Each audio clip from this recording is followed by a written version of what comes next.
It's getting pretty late in the credit cycle. Most people would agree with that. Right. And Wells Fargo has already pulled back in some of the higher yielding loan markets, like autos, for example.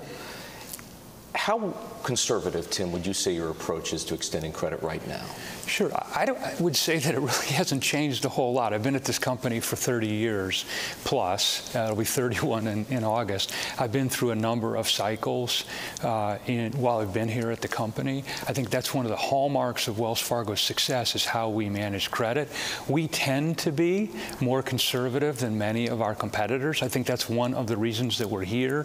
As you were mentioning, during the financial crisis, we weren't one of the banks that created some of the concerns that occurred in the industry. There are some markets that we're a little bit concerned about. Auto, you mentioned, we pulled back.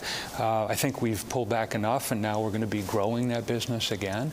But we have thousands of people. Pardon me? Where else? Well, we're a bit concerned about some of the commercial real estate activity. Again, we're the largest commercial real estate lender in this country. We love that business, but there are some transactions that are being done today that just seem a little frothy?